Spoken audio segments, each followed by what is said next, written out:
আসসালামু আলাইকুম। পর্বে আমরা ইমেল ফরওয়ার্ডার্স অ্যান্ড অটো রেসপন্ডার্স নিয়ে আলোচনা করব। কন্ট্রোল প্যানেলে যাচ্ছি। কন্ট্রোল প্যানেলে যাওয়ার পর স্ক্রল ডাউন করব। স্ক্রল ডাউন করার পর এই যে এখানে আপনারা ইমেল থেকে ফরওয়ার্ডার অপশন পাচ্ছেন, পাশাপাশি অটো রেসপন্ডার্স এই অপশন দুইটা পাচ্ছেন। আমরা দুইটা অপশন নিয়ে এই লেসনে আলোচনা করব। ফরওয়ার্ডার সেখানে ভিজিট করতেছি। আচ্ছা, এখানে ভিজিট করার আগে আমরা ইমেল অ্যাকাউন্টটা একটু ওপেন করে রাখি, যেন দেখতে পারেন যে আমাদের দুইটা ইমেল অ্যাকাউন্ট রয়েছে।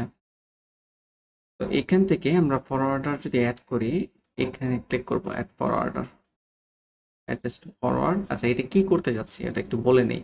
ধরেন contact@correspondence.site এই ইমেলে যখন কেউ ইমেল করবে, তখন এখানে তো ইমেলটা আসবেই, আমরা ওয়েব মেল থেকে তো অ্যাক্সেস করতেই পারবো, পাশাপাশি এটার একটা কপি আমাদের জিমেলে চলে যাবে। মানে যেই যে ইমেল পাঠাবে ওই ইমেলের কপিটা আমাদের জিমেলেও চলে আসবে।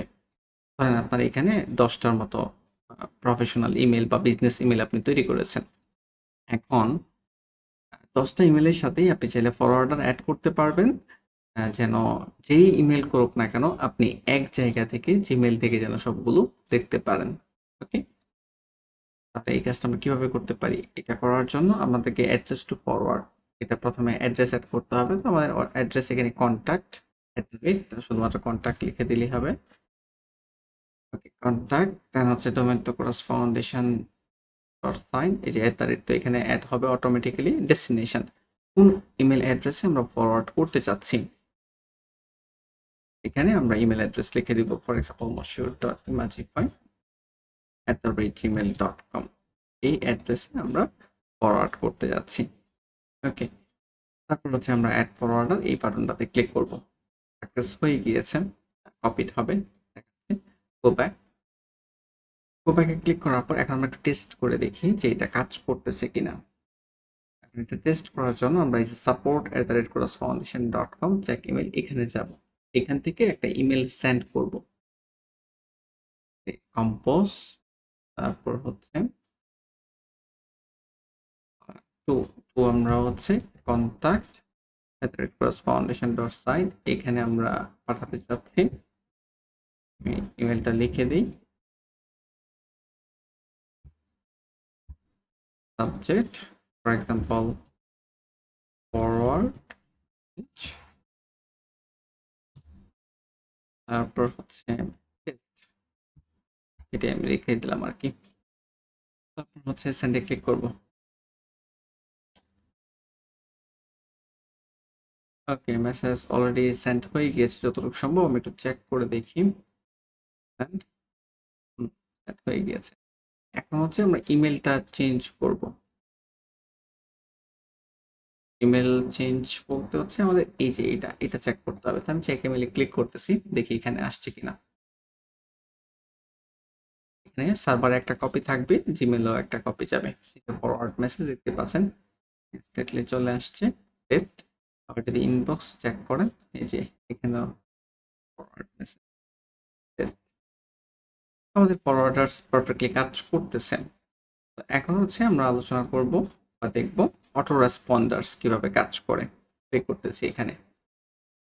ওকে, দেন হচ্ছে অ্যাড অটো রেসপন্ডার। অ্যাড করার পর আচ্ছা, অটো রেসপন্ডার কি জন্য আমরা ব্যবহার করব?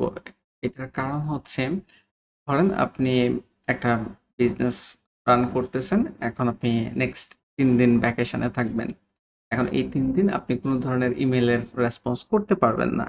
আপনার এখানে হয়তো বা অনেকে ইমেল পাঠাবে। এরকম যদি হয় তখন আপনি একটা অটো রেসপন্ডার অ্যাড করতে পারেন। কেউ যখন ইমেল পাঠায় তার কাছে একটা মেসেজ যাবে আপনি ভ্যাকেশনে আছেন, ভ্যাকেশন থেকে ফিরে আসলে তারপর হচ্ছে আপনি রিপ্লাই করবেন। ওকে, তো এটার জন্য আমরা যেটা করবো সেটা হচ্ছে ক্যারেক্টার ইউটিএফ-এর এগুলো থেকে ইন্টারভ্যাল। ইন্টারভ্যাল হচ্ছে যে একজন যখন আপনাকে ইমেল পাঠাবে কতক্ষণ পরে আপনি রেসপন্ডটা করবেন, মানে কতক্ষণ পরে অটোমেটিকলি ইমেলটা যাবে আর কি। তো এখানে আপনি 2 আওয়ার্স, 5 আওয়ার্স, 6 আওয়ার্স দিতে পারেন, অথবা আমি রিকমেন্ড করবো 0 দেওয়ার জন্য। 0 মানে হচ্ছে ইনস্ট্যান্টলি কেউ একজন ইমেল পাঠাবে আপনাকে, সাথে সাথে সে একটা অটো রেসপন্ড ইমেল পেয়ে যাবে, যেখানে সে বুঝতে পারবে আপনি ভ্যাকেশনে আছেন, পরবর্তীতে আপনি হয়তো বা রিপ্লাই দিবেন। ওকে, এখন হচ্ছে ইমেল। ইমেল হচ্ছে আমরা সেট করব কোন ইমেলে কন্ট্যাক্ট, এখানে যখন কেউ ইমেল পাঠাবে তখন অটো রেসপন্ড করবে contact@correspondence.site, ঠিক আছে। ফ্রম কোন ইমেল থেকে অটো রেসপন্ড করবে, এটা থেকে contact@correspondence.site কপি করার পর অ্যাড করে দিলাম। ওকে, তারপর হচ্ছে সাবজেক্ট লিখতে হবে এখানে, সরি, ফ্রম হচ্ছে কার পক্ষ থেকে, আপনি এখানে আপনার নাম, নিজের নামও লিখে দিতে পারেন চাইলে, ইমেল তো এখানে অ্যাড করাই রয়েছে। ফ্রম আপনার কোম্পানির নাম হতে পারে, ঠিক আছে, বা ফর এক্সাম্পল আমি এখানে মশিউর লিখে দিই, আপনার নিজের নাম হতে পারে। সাবজেক্ট, সাবজেক্টের ফরম্যাটটা আমি এখানে লিখে রেখেছি আউট অফ অফিস। ওকে, আপনার নাম এখানে অ্যাড করতে পারেন চাইলে,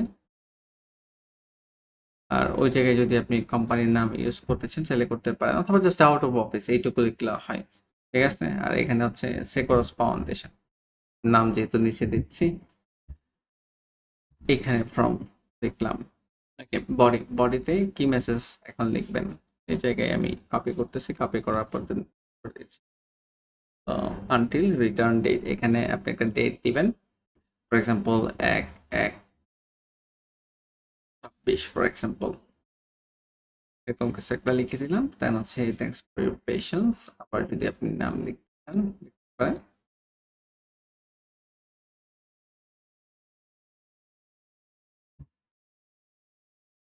ওকে, এখানে থার্ড ব্র্যাকেট করতে চান করতে পারেন, না করলেও সমস্যা, আমি জাস্ট এভাবে রাখলাম। হ্যাঁ, তারপর হচ্ছে ইমিডিয়েটলি স্টপ নেভার, হচ্ছে আবার আপনি যখন এটা ক্রিয়েট করবেন, যখন আপনার ভ্যাকেশন শেষ হয়ে যাবে তখন কিন্তু আবার মনে করে এখানে আসবেন, এখানে এসে ডিলিট করে দিবেন। হ্যাঁ, ক্রিয়েটে ক্লিক করতেছি, নাহলে তো এটা রেসপন্ড করতেই থাকবে। অলরেডি ক্রিয়েট হয়ে গিয়েছে, এখন যদি আমরা গো ব্যাকে ক্লিক করি দেখতে পাচ্ছেন সাবজেক্ট আউট অফ অফিস। এখন আমরা টেস্ট করে দেখি এটা কাজ করতেছে কিনা।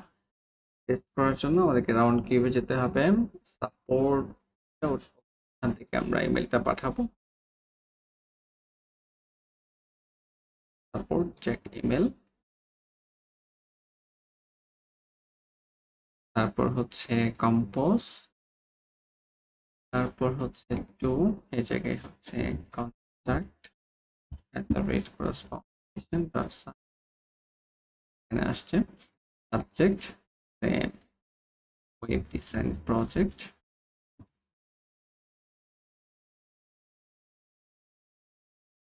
নিড টু, আমি অল্প একটু দিলাম আর কি, ওয়েব ডিজাইন প্রজেক্ট। দেন হচ্ছে সেন্ডে ক্লিক করবো, সেন্ডে ক্লিক করার পর এখন চেক করে দেখবো। আচ্ছা, এখানে অলরেডি দেখতে পাচ্ছেন যে ধরেন সাপোর্ট থেকে কেউ একজন আমাদেরকে ইমেল পাঠালো, সে কিন্তু অলরেডি অটো রেসপন্ড যে মেসেজটা ওটা পেয়ে গেছে। হ্যাঁ, আউট অফ অফিস দেখতে পাচ্ছেন, সুন্দর এখানে লেখা দেখাচ্ছে, এবং আপনাকে যে ইমেল পাঠাইছে ওটার কপি তো আপনি জিমেইলে পাবেনই। এই যে web design project need to discuss, then আপনি 3 দিন পরে যদি রেসপন্স করতে চান তাহলে করতে পারেন। আশা করি আপনারা বুঝতে পেরেছেন কিভাবে অটো রেসপন্ডার্স আর হচ্ছে ইমেল ফরওয়ার্ডার্স কিভাবে কাজ করে। আজকের লেসন এ পর্যন্তই, থ্যাংক ইউ।